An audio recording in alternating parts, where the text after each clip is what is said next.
হাসিনাক, রেহেনাক, তারপরে ওবায়দুল কাদেরক, তারপরে স্বরাষ্ট্রমন্ত্রী চিড়িয়াখানার দিক।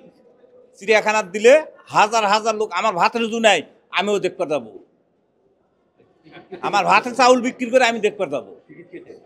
তাইলে ওই 100 বছর লাগবে না, 50 বছরও লাগবে না। কেউ না বুঝলেও আমরা আপনার প্রয়োজন বুঝি, আর তাই তো অত্যাধুনিক ফিচার সম্বলিত বিভিন্ন সাইজ আর কালারের 250-টিরও বেশি ডিজাইন অপশন নিয়ে ওয়ালটন স্মার্ট ফ্রিজ বোঝে আপনার প্রয়োজন।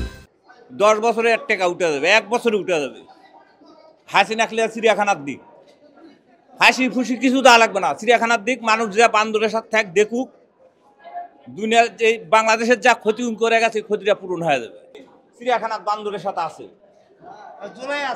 হ্যাঁ, সব মানুষ যাবে। রাস্তার একটা ফকুন্নি গায়ের কাপড় বিক্রি করে যাবে দেখতে।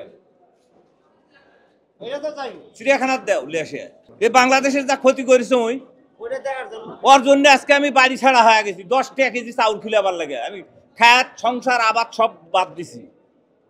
10 টাকা কেজি চাউল খিলালে কৃষক মারিছে সর্বপ্রথম। দেশ চলবে কি দিয়ে? কৃষক দেয় তো দেশ চলে নাকি? এই ফুটানি করে কি দিয়ে? কৃষক দেয় তো করে। কৃষক মারিছে সর্বপ্রথম এই হাসিনা। ধান চালের দাম দাবা দিল আর সার পাউস ওষুধের দাম বাড়ায় দিল, দিয়ে কৃষক মারিছে সর্বপ্রথম এই দেশের। তারপরে এই শহর মারা ধরেছে। ফ্লাইওভারের দরকার ছিল আমারে, ওই মেট্রো রেলের দরকার ছিল আমারে, তারপরে আনোয়ারার